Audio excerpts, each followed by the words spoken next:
get higher than Drexler. There was days we was broke, now we out here chasing this. Yo, what's up, everybody? Welcome back to the Blazer Gang podcast.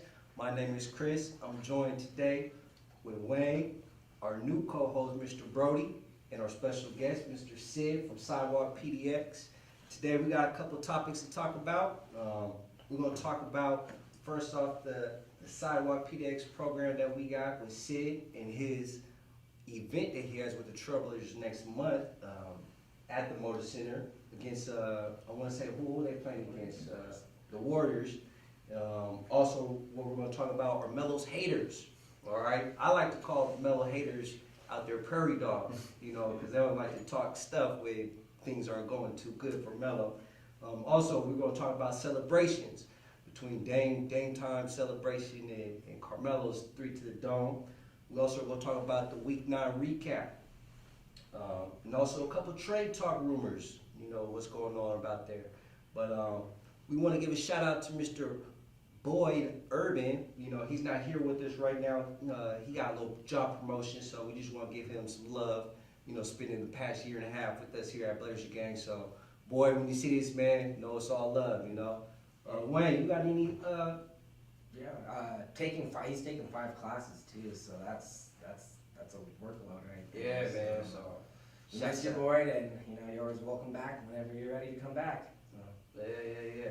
And then, like I said, we're introducing Mr. Brody, the man himself. He was one of our writers for Blazer Gang, so now he's finally getting his face in camera, so everybody can see what he looks like. Brody, how you been, man? Good. Happy to be here. Excited to be here. For sure. Now, how's you guys' holiday season going so far, man? You know, I don't really. I'm Tibetan, so I don't really celebrate Christmas. Oh, yeah, that's right. But you know, there's the NBA always on Christmas, so that's pretty much my Christmas present. For sure. You know, especially if the Blazers are playing. So. Right. My holiday's going good. I want the snow. There's no snow. Do you, man? Let me tell you something. I was in Alaska for Thanksgiving, right? Talk about global warming. There is no snow in Alaska when I was up there, man. Wow. I was like, I got off the plane. First thing I was like, man, where's the snow at? There ain't no snow. Like, it was looking like Portland out there in Alaska, man. It was crazy, man. You know. So that's crazy to me though. Sid, man, how's your holidays treating you so far, man? So far, so good. Yeah, I can't Okay. complain. It's been very busy. Looking forward to this event in January. So just scrambling around, making some contacts, make sure everything's perfect. You know, for the event. Yeah, man. So it's been good. Okay, yeah. So, like I said, we got a couple things run down for this podcast today, but I just want to give a special shout out to Portland Inc. You know, they hold us down for all the shirts and the gear that we got. I know I got my shirt on underneath the jersey with our 50-year anniversary shirt, you know, but y'all check them out at portlandinc.com and also at Culture Blends in the Lloyd Center up there next to the cinnamon bun, you know, and all our stuff out there, you know. So check them out at the Lloyd Center. But let's jump into this interview with my man Sid, man. Sid, man. You know, I know you from a mutual friend named Nelly. You know. Shout out Nelly. Nelly, that's our homeboy out there. You know, I met you over the summer. We was over at Century Bar. Mm-hmm. You know, you had your first event out there, man. That's right. It was a lovely event, man. I appreciate that. Can you just tell us about, you know, what do you do out there for the community, man? Yeah, absolutely. So again, my name is Sid Walker. I run a nonprofit organization by the name of Sidewalk PDX. Sidewalk PDX is basically an organization that provides adequate footwear to underserved youth in the Portland metro area. And what I'm basically aiming to do is create a space and also these activations that help remove barriers to sport for our young youth, right? So if I'm able to get donations of sneakers, you know, cleats, anything like that, I basically recycle those items. I clean them up, make sure they're adequate, no holes, I have the laces, the soles are intact, and then I distribute them amongst the community. So yeah, I mean that's the basis of what I do. I've always had a passion for sneakers, so it just made sense for me to kind of get back to the community and start that off. So yeah. Yeah, I know. You know, over the summer I donated. Man, maybe like 5, 6 pairs Yes, to you you, did. man. I appreciate that. I gave you like the Jordan 8s, man, the playoff 8s, man. You did. Some nice Adidas and stuff. So I hope some kids got some shoes out there, Absolutely. man. You know, to me, like, you know, out there with kids and everything. Like I always been a part of that, and just donating shoes to your program, and that's like something that's like a blessing. Most definitely. So yeah, I really appreciate it. Really appreciate we're it. just here glad to help you to get your program off the ground, man. Absolutely. So Absolutely. How old do the shoes have to be before you can't use them? Man, I haven't turned. I'm not turning anybody away. Okay. I put it like that. Like as long I got as shoes, I don't know. yeah, I want them, but I'll take them.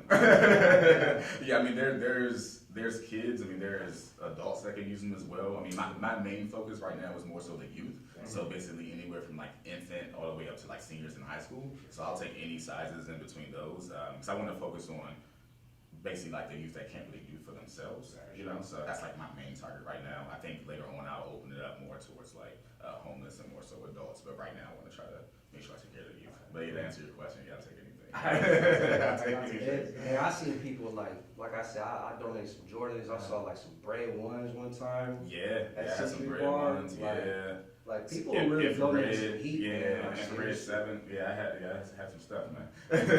you're probably like, why am I not? Not Nice ones. not your rinky dinky Air Force Ones or something like Yeah. that, but like you said, any pair of shoes will help donate to the cause, so. But well, like what's some of your long-term goals with the project, man? Like where do you see yourself, a couple years from now? Absolutely. So, I mean, my big picture is I definitely want to like perfect home first. So I want to take care of like Portland metro area, making sure that I'm able to. I mean, it may be like a tall task, but my vision is to be able to help like the elementary schools and middle schools and also the high schools in this area. My other big focus is to kind of get maybe like a partnership with some of the local colleges, some of the bigger names as well, and that way I can get into them. I mean, they have so many sports programs, right? Like, and I'm thinking like, well, what do you guys do with these shoes at the end of the term, right? So if I could basically get a partnership with them, see if I can get those shoes, clean them up, and then give them back to the youth, I think that would be great. And then it just makes sense for them to partner with a nonprofit organization that's giving back to the community in which they serve, right? So big picture, elementary, middle school, high school, college, right? Perfect small here at home. The next closest place is Seattle, so moving up to Seattle, seeing if I can do things there, basically just creating a turnkey operation within Sidewalk PDX, and then we'll move the Sidewalk CPAC, and then the Sidewalk LAX, we'll go to DC, the Sidewalk DCA, so wherever I go, I'm gonna play off of the airport code, and man, I wanna be everywhere in the US, and then I think by 5 years, I could really be able to facilitate and actually do missions overseas. So that's the big picture. Yeah, that's dope, man. That's dope. Yeah. How long have you been doing it now? I've actually only been doing it since March. wow. Since March 2019, so this year. Okay. Yeah, it's been moving, man. And it's blowing up. If y'all don't follow him on Instagram, man, what's your Instagram? Shout Yeah, that out real quick. it's sidewalk.pdx. Yep, and that's on Instagram, Facebook, website. Yeah. What got you into this whole process? Are you like a Portland native? It's a good question. So, I'm not a Portland native. I actually grew up in Washington D.C. So, yeah, I was born in D.C., raised in Prince George's County, Maryland. So like really like 15 minutes right outside of D.C. The DMV area. The DMV area, exactly. So growing up for us, like shoes was always it. Like we always loved shoes, and I think any major city that you go to, that's just the thing. Like it's a status thing, it's a fresh thing. It's just like it's all about kicks, right? So growing up that way, it just I don't know. I just always had that passion for shoes. So like when I was a kid, my family didn't really have a lot of money growing up, so like when I grew up, I was only allowed like one pair of shoes, like per year, right? So my parents was like, yeah, like one pair of shoes, like that's it. Exactly, right? I'm a growing young man, like what am I supposed to do with that? Shoes come out, every 2 months. Yeah, man, so that was tough. But then I found basketball, so I started playing hoop, and then my dad was like, okay, well, clearly you can't wear the same pair of shoes to school and play on a basketball court, right? So then I started getting 2 pairs of shoes. So I'm like, oh man, all right. Now I'm seeing I can get 2 pairs of shoes, right? So then I started playing ball, getting involved in more programs and things like that, and then actually started getting more shoes from my parents. It was like, okay, well you're wearing them down at a faster rate now because you're doing different activities with them. So for me, it was like one, I'm gamifying the system at home, like getting more shoes, right? But at the same time, man, like I was getting them, but I'm always keeping them clean. I mean, I'm sure you guys remember like those toothbrush days in the cup, you know, with soap and water. You know what I mean? Man, but I kept them fresh. Yeah, like for sure. it's crazy. So yeah, I mean, I went through that, and then right after I graduated high school, I got into working for Foot Action at Foot Locker. Okay. So I started off at Foot Action. Of course, you guys know Foot Action was bought by Foot Locker, so it's underneath that umbrella. So it was able for me to work at Foot Action, Foot Locker. I worked at Lady Foot Locker for a second. Okay. So yeah, I worked at a lot of different shoe stores, and then that's where I really saw my shoe collection start to take off. Yeah, and that was back in the early, that was 04, between 04 and about 08 when I was working there part time. Yeah, for sure, yeah. Now, I remember those days, man, you know, having to come home from class and school and getting a toothbrush, man, getting soap. I remember I had the Columbia 11s. Okay. When they first came out, in Yeah. 96, I was 8, so I was lucky to have them. Man, I would be in the sandbox, next thing I know, they was just dirty, so I had to go to grandma's house, clean them up real quick, man, you know, you just gotta appreciate your shoes, Man, you know. it was Columbia 11s, man. Those were beautiful. And I'm a North Carolina fan. There you College. go. Yeah. Bro, those are it. Wow.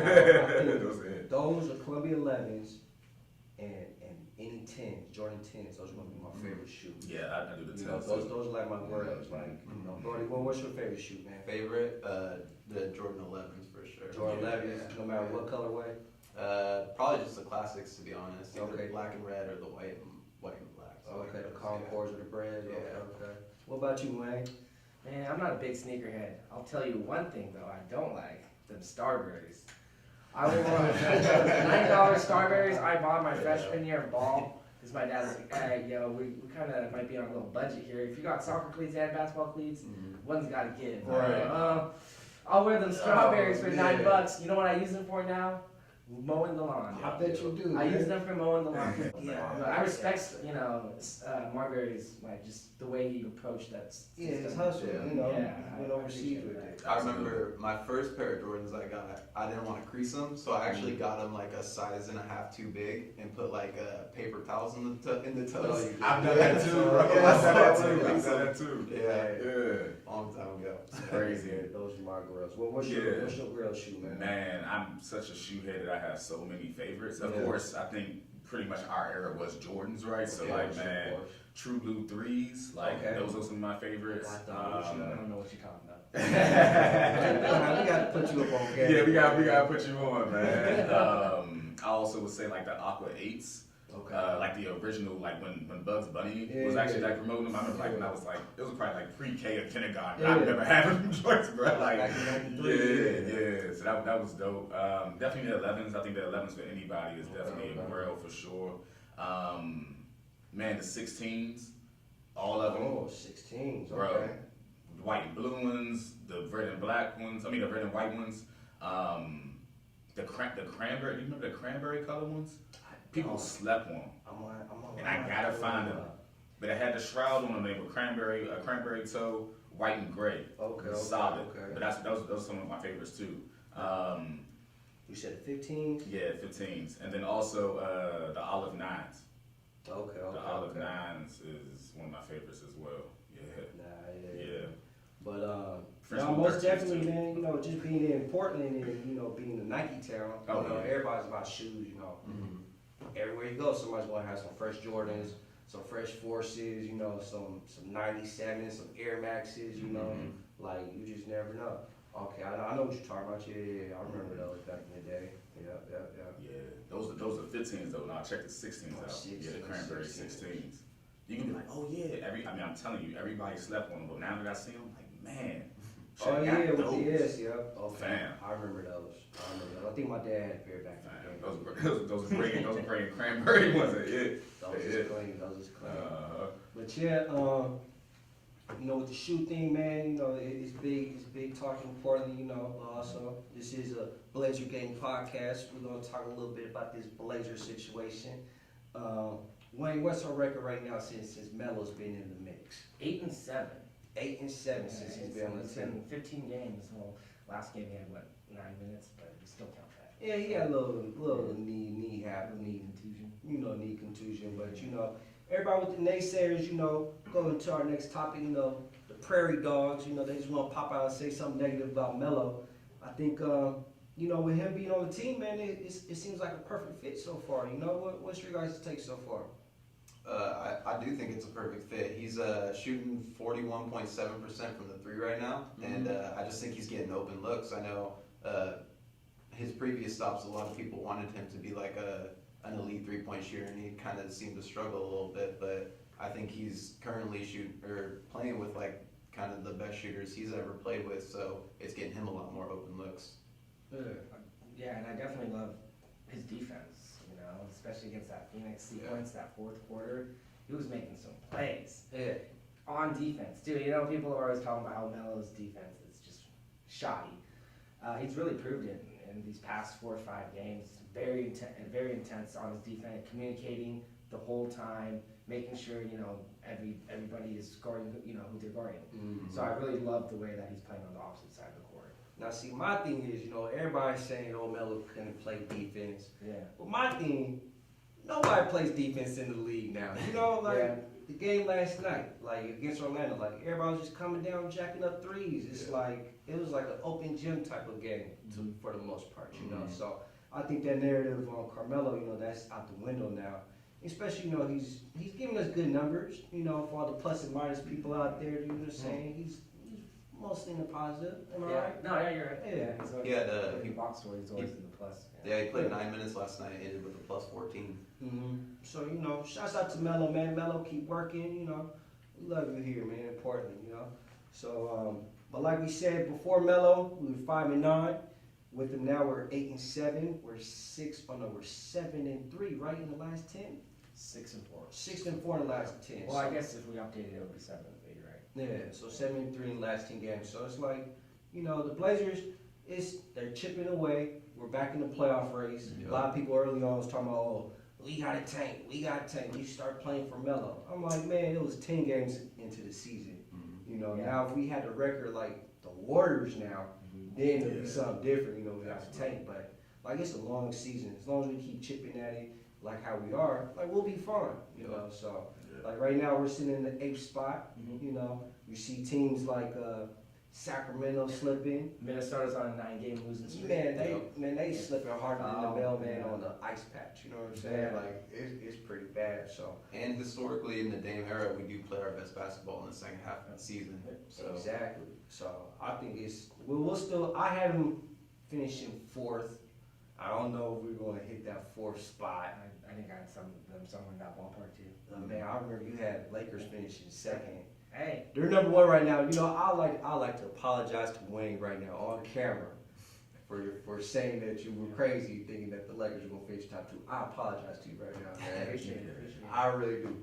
I don't know what LeBron drinking, you know, the Fountain of Youth or something, but That $1 million drink, bro. I guess so, because they're looking unstoppable, you know. But Sid, what do you think, man? How far do you think the Blazers could finish? Man, I think they can go pretty far. I just think they're gonna definitely have to make some new acquisitions though to kind of help out. Oh yeah, for sure. I mean, with Rodney Hood going down, that's a big loss, bro. That's huge, and I think they're gonna have to shake some things up. I mean, you also look at these expiring contracts, you know, with Whiteside and also Bazemore. It's like you gotta unload those and get somebody else that has some time left in their contract. That's a good, dependable guy. I don't know what that looks like. You know, I don't know if Kevin Love is the answer. I mean, he's still a double gute. I don't think Kevin Love is the answer. He's only 31 years old. yeah, I don't know about Kevin. Yeah, I was sold on it for about a day, and then I walked back on it a little bit. Yeah, the past couple of years, you know, what's his average of playing games? I think He's he been missed hurt. around 30 games per season. Last game he missed 60 games. Yeah, like that's crazy. Like I'm not trading for a guy who plays less than half of the season. Yeah. That's just me personally, you know. 100%. And they're asking for a first round pick for him too. I'm not giving up for not for K-Love. Maybe a couple years ago, you know, but not right now. I'm Yeah. sorry. And on top of that is he's got 3 more years of average of 30 million a year. Right. So not gonna take So like, you combine CJ, Dame, K-Love's contract. What else are we gonna get? Dude? We got nothing. Nothing. And Caleb's 31. He's at he's already, you know, peaking down. Yeah, And especially for for a someone big that- man. and You know? yeah, for a big man with someone that's already injury prone, Yeah. he's got maybe 1 or 2 years Yeah. left in that bag. Now, to Sid's point, talking about these expiring contracts, we got a couple that we could play with. Mhm. Me personally, I know Brody was on board with this, the group chat we talk about sometimes. Yo. Is keeping Hassan for the rest of the year. I think if we just keep him, for the rest of the year, let him play out because he's playing great basketball right now. He's Yeah. like one of the top defenders out there. You guys can run down the numbers for me if you want, but it's like, why break up that chemistry with him, to try and restart something Right. different, Yeah. I think keeping him, in the court with Damon, CJ, and Melo, and then go getting another 4 guy like maybe a Gallinari. Yeah. I don't know if you guys like Gallinari. I kind of like Gallinari. I do. You Another know? injury prone player, but I like Yeah, it. definitely. But he gives you more than 30 games a year though, right? Yeah, for sure. And he's stretched for, he can handle the ball, he's a playmaker as well. I kind of see that. I mean, other people saying Aaron Gordon, but you see Aaron Gordon last night, like, I don't know, what did he do last night? Like, he didn't stick out in the game to me. My thing about swinging for Gallinari is we brought Melo in to play the stretch 4. So if we brought in Gallinari, one of those two have to play the 3. And I just don't really know if either one of them defensively can handle that position right at this point in their career. So I think if we were trying to swing for a player, we kind of do have to still try to get some insurance on our front line because we're already pretty thin at our bigs position. So any trade we try to go for, I think we do need to bring in some type of big. Well, that would be the same situation with K Love though. You'd have to push more Right. to the small Right. forward. Which is another reason why I'm not for and swinging you know, for and Love. he's not that quick anymore. Where Yeah. he could have Caleb? before. No, Melo. Melo. Oh, Melo, gotcha. Yeah, Yeah, yeah. before he would have been able to, but now I don't think he's quick enough to play that 3 position. No, he's not, and that's just one of the things that you gotta weigh out. I would put Gallo at the 3. Yeah. And then just let Melo stay at that 4. That stretch 4. Mhm. So he can guard the bigger guys down low, like you said, because he did lose a step or 2, over the years. Yeah.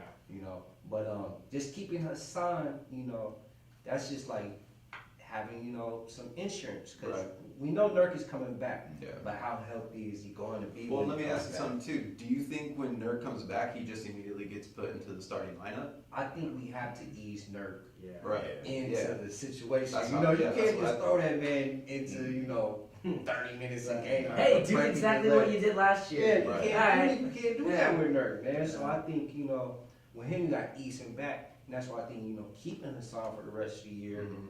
that will levy some pressure off of Nurk. So And think about having a big rotation of Hassan Whiteside, Yusuf Nurkic, and then Zach Collins when he comes back too. now when is that coming back? I don't know. He might not come back this year. Yeah, that's true. He might not be back this year, but But I like saying Scala that earliest big of man. March. I And like yeah, Scala. Scala's been playing well too. And they're starting to play him a little bit more at the 4 as well, so we have that Exactly. 2-headed monster. Exactly. And then even when we do make the playoffs, yes, I said we are making the playoffs. If we match up against the Lakers or the Clippers or Houston, we gonna need some big guys. Yeah. Because Lakers got Dwight and JaVale McGee, Towers. Anthony Davis. You know what I'm saying? Those are 3 7-footers. Mhm. And then with the Clippers, you got my guy who was giving Hassan buckets the one game. Montreux. No, not mine. Zubac. Yeah, Zubac, you know what I'm saying? But even then, Montrez, he's a dog down low, you know what I'm saying? He's 6'9", 6'10", can handle the ball and bang on your head. I think, keeping Hassan and maybe go after Gallo, we could beef up our team and then make a run in the playoffs. I'm not saying we're going to sweep anybody or, but it's going to be interesting, man, once that time comes around, so. And there's another thing I found interesting. You know who has the highest PER with the Lakers right now? Who? Hassan. Man, Hassan puts in work. And if you think about it, PER factors in weighs the offensive scheme more than the defensive scheme. So the fact that Hassan is having a higher PER than Dame, he's got 20, I think it's 25.41 versus Dame's 24.79. Yeah. That's saying a lot. And especially for those that are talking about how Hassan's a stat stuffer, it's like, dude, look at him. If he's averaging like the past 5 or 6 games now 4 blocks, I think he's averaging around 3 blocks in the season. Someone coming into that paint they're gonna change the way they play their offensive Right, totally. scheme. It's Right. like, he's not just a stat stuffer. He actually changes the whole sequence of how that offense, the opponent's gonna play. His their presence offense. is felt on the Yeah. defensive end. Like Yeah. now, guards, once they get past, Damien CJ, folks like, they're Hassan. looking for Hassan. Yeah. Because Hassan's coming over and he's trying to block everything in there, And that, as a guard, like, man, where's this 7-footer coming from? You're not just focused on, trying to make the basket, you think about him coming over. So that's what I think a lot of people overlooked about Hassan early on in the year. But now they see that, and now they see how his play is making us a better team defensively. Right. So I like Hassan. Hopefully we could, keep him for the rest of the year. Now I'm not saying we'll keep him next year, because that's a totally different story. Right. But for this year, making up for the rough start, I think, we should try to keep Hassan. I agree. No, I 100% agree. Yeah. So I have a question though. What's your question, So if man? you keep Hassan to the end of the year, right? This last year's contract, he just gets to walk away next year, right? But can't we do a sign and trade? That's why I think it's advantageous to kind of get rid of. I mean, you got to get something for It him, is. right? It is. Because somebody's going to want to use him for a playoff push, For sure. right? So I guess it just depends on really the true health of Nurkic, of like when he's going to come back, what he actually looks like with his development, right? And then also who's available, like who's in the market, Right. Because if you can get someone else that maybe has a couple of years, or maybe even another shooter, right? One person that comes to mind for me is Bradley Beal. I know he just signed a 3-year deal extension with the Wizards, but I think he's actually ineligible to be traded Is because he? of his extension. because of his Yeah. extension. Mhm. Okay. But yeah, I'm just wondering like what that looks like, It's like, because you don't want to lose a player like that for nothing. Right. You You don't. get nothing back. You don't, but like you said, at the same time, what's out there and what factors are into play for that. It's interesting, man. It's interesting. Like, you just gotta wait and see. Yeah. Cause when is the trade deadline? February Right before I All-Star think break. it's February 6th. 6th. Yeah, I want to say they pushed it up a week before. So it's interesting, man. These next 2 months, what's going to happen for the Blazers? Yeah. But I do think there has to be another move to be made. To your original question, with Rodney Hood being out, with the Achilles, and now just seeing, Melo getting hurt. It's a little ding or whatever, but in the back of your mind, you're like, all right, maybe we gotta get somebody again, because they're the highest highest scoring trio in the league right now. Yeah. At what, 65 a game? Yeah, 65. So Also, I do want to add, I was doing some number crunching, and out of the 7 out of 15 games, the trio have scored more than 60 points, and they're 7-0 when the big three scores more than 60 points. I like that. So, I'll take that. yeah. Yeah. As long as we're undefeated while they're scoring that many points, I'll take that all day. Absolutely. It's almost half the games that since Melo's been here. So. Yeah. So one trade scenario that I just put in the trade machine just to see if the contracts matched up, and I know we've talked about it a little bit in our group chat, but Robert Covington, I like him. Minnesota, yeah, and he I can like play him. the 3 or the 4, and he's not a knockdown shooter, but he's a decent shooter, and just his versatility, like I said, he can play the 3, play the 4, he can kind of switch a little bit, and then Minnesota's been trying to get rid of Gorgie Jang, I think is how you pronounce his name. Yeah, Jang. And so I think if you can swing a deal, maybe like throw in one of our young players, give them a first rounder or something like that, but get back a center like I was saying, and then Robert Covington who can play 3 or 4, then I think that gives us a little bit more roster balance. And I think that also allows us to get that frontline insurance like we're talking about, which then makes Hassan Whiteside a little more expensive.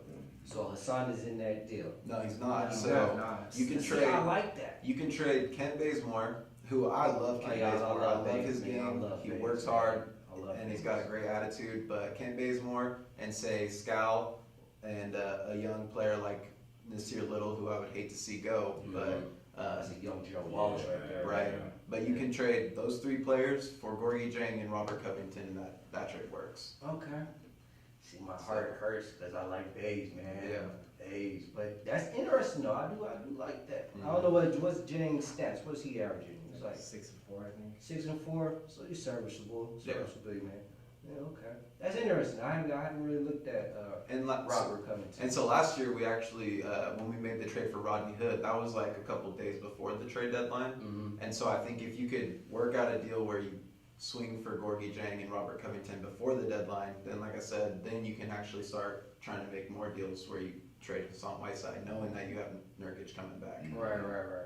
So yeah, that's pretty interesting. I do like that. Wayne, you're in deep thought over there, man. I saw you. I'm just saying, does Minnesota need our players though? Well, the They thing always is, take our players throughout the I know, years. I'm just saying, Like, come on now. Because they're probably gonna. I know they're on a 9-game losing streak, but they're probably gonna be on that same playoff push as us. well, the thing is too, so Robert Covington and Gorgie Jang are both still under contract for more years. Sure. And Minnesota is currently over the tax as well. So if we give them, if we Well, give we them, are too. We're the #1 payroll. but if we give Minnesota Scal and Kent Bazemore, that's 2 expiring contracts, and then you give them Nasir Little and maybe Gary Trent or another young player like that who are under contract for a couple more years, but they're small numbers, Sure. so a little bit more manageable for them. Gotcha. Now it's gonna be interesting, man. We'll see. Like right now, I'll say couple weeks. What games we got coming up? We got Minnesota tonight, right? No, Yep. Pelicans. Minnesota tonight. Minnesota tonight. Then you got the Pelicans, Utah, and Lakers. So what are you guys' predictions for these next couple games? You think we could go what 3-1? I can see that being likely. I mean, 3 of our games are home. That LA game's gonna be huge. I think we can make some noise. I think our loss is gonna be actually against Utah. You think? But see, Mike Conley's been hurt. That's true. Mike Conley's been playing like shit this whole Yeah, season. yeah, I've been kind of surprised about that. I don't know what's going on with their backcourt, man. I think they really needed Rubio back. The way You he think was so? able to command that offense and move the ball around. I mean, look what he's doing with Phoenix. He was Right. the #1 on Yeah. offensive assist team per game. Mm-hmm. So I think they really missed Rubio. And Ingles hasn't been able to be his. Yeah, he has been solid. like the playmaker Yeah. type. Yeah. The whole situation with I think adding Conley, I think they overdid it. It looked good on I paper. did. It Right. really looked great did. on paper. Yeah. Right. Because it gave Donovan more room to be just a 2 guard. Right. You know what I'm saying? Just go And get a he's, bucket. and But I he's mean- not performing the way they thought he was going to. Well, and Right. since Conley's gone Yeah. down, they've actually put the ball back into Donovan Mitchell's hands more, and he's been playing really well since doing that. So that kind of goes with like what you're saying. I don't know if it was the right move for him. Yeah. Nah, but yeah. So I think so. We got Minnesota tonight. I think it'll be a hard. Minnesota's going to be at it tonight. So a couple of updates Yeah. on Losing injuries. streak, they're going to be like, I need it. Right. Because Yeah. they're trying to get in this playoff Yeah. race. It's been a couple of years. So we got Melo out tonight, and then Mario Hezonja is questionable with back pain, and then Minnesota has Karl Anthony Towns is currently questionable. What's wrong with Cat? I'm not sure what's wrong with them. We gotta find out what's wrong with Big Joe Cat. Embiid right, probably we'll look called into it or that. something. He got funny for that, man. But and then they also your boy Jake Layman is out tonight. My man Jake, man, I miss Jake, man. You know what Jake brought to our team that we're kind of missing right now is that off-ball movement, Yeah. Mhm. off the Yeah. ball movement. Somebody slasher, slashing and cutting, moving out the ball. I think because sometimes, man, the offense for the Blazers is just like real stagnant. For sure. And you're just missing somebody who's cutting out the basketball. And that's why I think, Stotts and Neal, I don't know who did the move, but I think they really overlooked Jake's contribution to the team. Well, the thing is too, going back to like roster flexibility, he was able to play like the 3 and the 4 at times. He knew both positions and like where to be at on the court. So yeah, I think that was pretty strongly overlooked. Yeah. So Karl Anthony Towns is questionable with the left knee soreness, I guess, and Okay. Jake Layman left toe. Yeah, gotcha. So if Cat's out, we'll get the dub. Yeah. For sure. They're gonna be scrappy though. Like Wayne said, they've lost 9 straight. So I hate to say it, but I always feel like Portland's the other team's get right game. A team's not shooting well, they come to Portland, they start shooting well. I'm like, man. Right. So hopefully that's not the case, but Nah, we get that dub tonight, man. I'm gonna call it right now. It's a dub. It's a All right. dub. Speaking to existence. I think Exactly. so. Yeah, I think if Cat's out, I think for sure. I mean, I think it should work out. Yeah. It should definitely work out. But like you said, teams shoot pretty well here at the Motor Center, man. There's just something there. I don't know if it's the clear air, you know, the nice fine air here. It's something. But Yeah. so Minnesota, New Orleans, you know, that's a dub, I think. You know, Williamson's still probably not going to be back. nah, you know, with Zion, man, he's just don't even come, man. Don't even come back. Just rest your body, man. So you don't think he's coming back? I think for his sake and the franchise sake, he should not play this year. What do Yeah, you think, I'm Steve? kind of teetering like both sides of the fence. Like I feel like you don't really know what you have with the Pelicans yet, right? I mean, you want to be safe with your future star, but like, how do you assess the team going forward and for the rest of the year if he's not in that lineup? You know what I mean? Like, what does that look like? Because if your guys right now, I don't think, me personally, I don't think Zion and B.I. can be on the court at the same time. Like, I don't think that would work out, right? So like, wouldn't you want to see what that looks like? Right. So that way, if you needed to make an off-season move, you already know what that is versus going into the next season For sure. and then wasting a whole other season. Well, to your point too, they're kind of running the offense through Brandon Ingram right now. Right now, so yeah. He's kind of their number one option. So once Zion comes back, that might change a lot. And Ball is looking really well. Oh man, Ball's overrated. Yeah. Ball, I'm Yeah, sorry. it's Man. That 27 draft class. I'm sorry, Yeah. folks. Yeah. Ball. Oh, man. Ball, I mean, yeah, he made it to the league and everything, but I thought that, you know, he can't be that point guard that runs a team, Right. you know. I just think it was a lot of hype around him. I feel bad for that. You know, his father helped him out a lot. And he's a king marketer, but like, the Lakers should have grabbed De'Aaron Fox. Like, there's no way they should have got Lonzo. Yeah. Oh, yeah. They should have grabbed De'Aaron Fox. But you know, I he'll be love from De'Aaron LA Fox. though. Yeah, I mean, it just Yeah, makes it's- sense. it's just It a makes sense, storyline. but it's It's just, a storyline. yeah, man. But, The next Jason Kidd. Right. Yeah, I they mean, were pushing he's for it. shown flashes, but I just, me personally, like, I don't think he could lead a team. I think he's a really good player. Yeah. He plays the right way. He makes all the right plays, but I just don't think he's like that superstar Yeah, talent. for sure. Yeah. Yeah. But and then we were playing against the Lakers. You know, now depending on if Anthony Davis healthy or not, we're playing home game against the Lakers. Yeah, it's in Portland. If AD's not playing, man, I said we'll take that. Shoot, man, Which is I would like to say so. because but Y'all, LA y'all, is- if AD's not playing, y'all don't think we can beat the Lakers? It's tough, man. the Lakers and the Bucks, I think they're on pace for 70 wins. That's fine. So hopefully. But to your point though, LA's so they've been like just racking up the wins the last couple of weeks, but in the last in their last 10 games they're only 7-3, so they have been dropping a few more games lately. You know what that contributes though too? Kuzma being out. Well, yeah, that's true. Kuzma's huge for him. Yeah. But look, I was watching that Milwaukee game, you know, and AD, I feel like every 3 seconds he was on the floor. Yeah. Like he's getting hit. Well, he's got left like and right. he already has like an ankle issue, a shoulder Yeah. issue, and like you're saying, it seems like every game he gets nicked up with something. Look, man, if AD's not playing against us, man, I'm telling you, we beating the Lakers. Yeah. Going back to what Sid was saying, you think Kuzma's been a huge factor? I mean, he's not the player he was last year. No, he's not. been He's playing- not. I think he's been playing like crap this year. He's also coming off an injury too, Right. right? And his minutes are down. I think by half. I think he was giving up like 30 minutes last year. He's like at 17 point something this year. Yeah. So it's like, I mean, that's a big change too. Getting in the rhythm of the offense. Rondo being hurt and not being with that second unit. You know, Quinn Cook being new to the team. So it's Right. like, I mean, there's a lot of things that play into that. But with that being said, Kuzma could be a trade chip for him. Potentially. This year, Potentially. yeah. I think they do need another person. And talking about going back to New Orleans, it's actually been reported recently that New Orleans is starting to take calls on Drew Holiday. Oh yeah, I did hear that. That could be a player that LA swings for. If Drew Holiday goes to the Lakers, But what would they trade for Drew Holiday? whatever. Yeah, they Probably probably match the contract. even, I'm not sure. yeah. That's a big. Yeah. Drew's on a big contract. Yeah, he makes about $25 million a year. Oh man, how many years do you got left? I think he's got 2 or 3 more years left. Yeah. Gotcha. Now, yeah, if Drew goes to the Lakers, man, that's kind of crazy. You know what I'm saying? One of the things that somebody floated in our group chat was Drew Holiday for CJ, just straight up. And I wanted to hear your guys' opinion on that. Drew Holiday for CJ straight up. Yeah. Oh, was that Kevin? Yeah. Kevin's corner.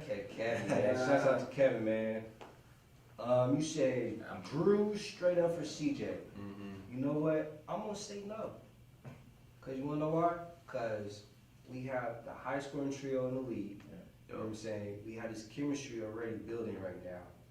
Granted, you know, Drew will help us on the defensive end, but I think just But how much though? You know what I mean? Like he's about the same size as CJ, so Yeah. he's a 2 guard. I know he's probably a better defender than CJ, but CJ actually has been playing really really good defense this year.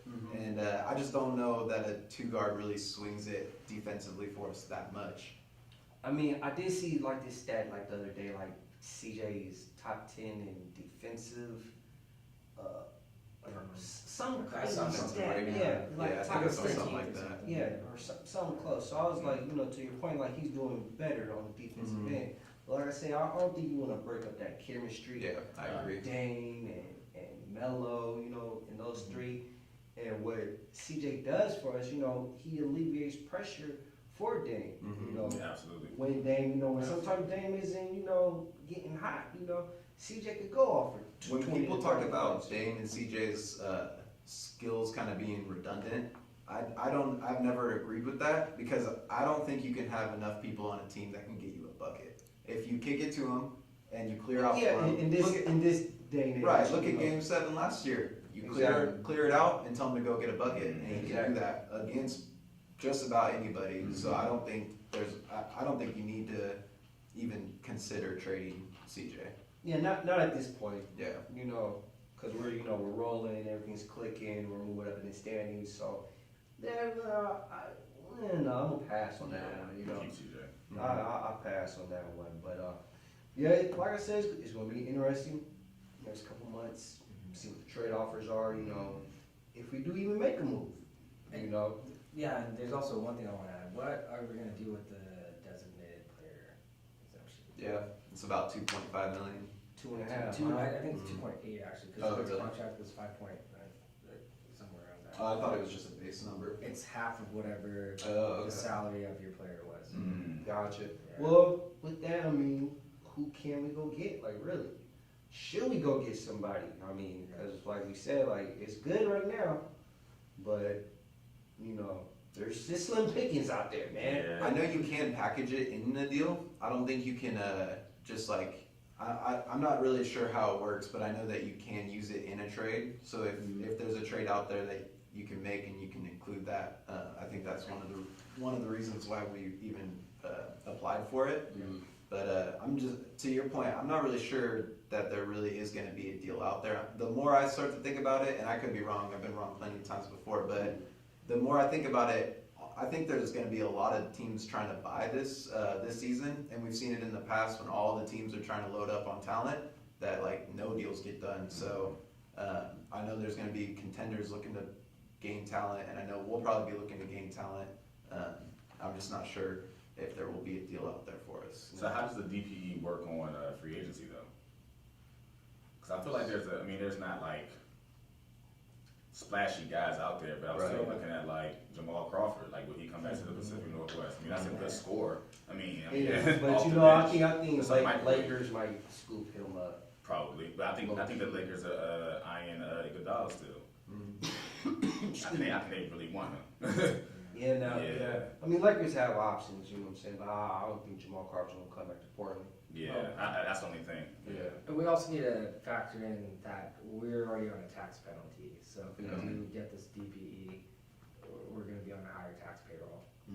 Which I think the goal probably will be, since we have that still roster spot open, is to get a vet minimum player instead of that, using that exception. And then going to what you were saying, Brody, about the whole trade situation with the DPE, you can acquire a player on an expiring contract Oh, okay. via trade or waivers. Gotcha.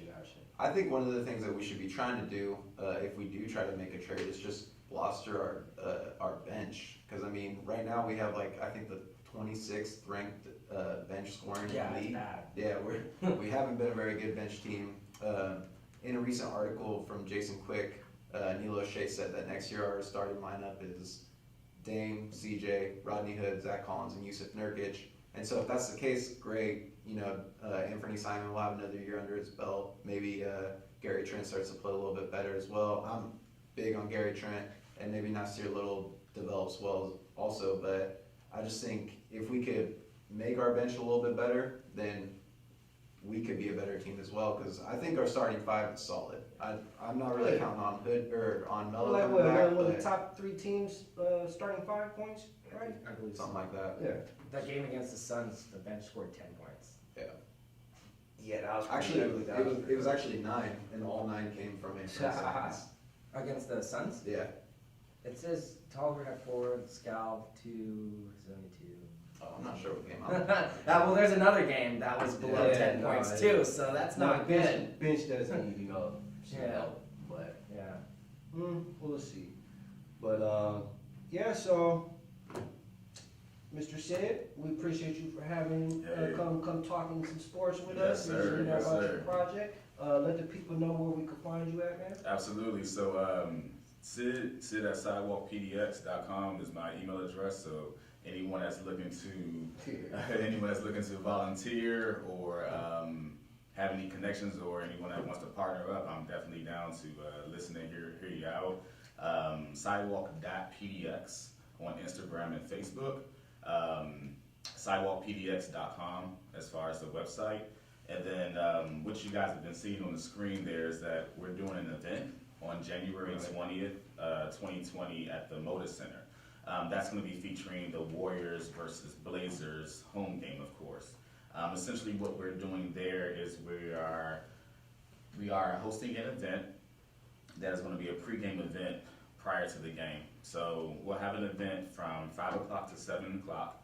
Basically, we're going to have a live art show. So we're going to have 3 artists doing different designs, one a sneaker design, a couple of them doing a mural design as well. We're also going to have a DJ there.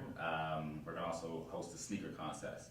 And then we're looking to raffle off some prizes, some Blazers memorabilia, some cool one-of-one sneakers, which would be nice. Everyone that's able to purchase a ticket to the game, to my pregame event, gets a ticket to the actual game, the Warriors versus Blazers game. And then after the Warriors versus Blazers game, we're doing a post-game event on the court, where they're actually allowing people to come onto the court, shoot around, take some pictures. So it should be a fun night. I'm excited for it. I think it's gonna be really good for the community. The philanthropy aspect of it is just asking all of the guests, since they're gonna be coming early at 5 o'clock, before everyone is at the arena, to actually bring a pair of shoes that they want to donate. So whether that be lightly worn, it could be a brand new pair, but just something that a child could take to school and wear. We're just asking that brings a pair of shoes to donate. We're giving them a raffle ticket for a prize. So Well, man, it just sounds great, man. You know, hopefully I'll be there. Wayne, Yeah. Brody, I'm sure you guys will try to get there. Sure. Yeah. But it's good seeing you, my brother. yes, sir. For sure. Thanks for having me. And Wayne, you got any last minute things? No, I think this is a wrap. A wrap for the last episode of 2019, huh? Yeah, it is. Yeah. Ooh. Yeah, Going we're back going into 2020, huh, man? Yeah, so, but thank you guys for tuning in. You can find us at IG at Official Blazer Gang, Twitter at Blazer_gang. And like I said, go check out Portland.com for all our t-shirt designs, sweatshirts, hats, sweatpants, all that, man. So yeah, and on that note, Rip City on their ass. Team, we hot. Never stirred a pot. We just wanted the ball. Now it's time to shoot our shot. Welcome to Rip City. I got the whole crowd rocking.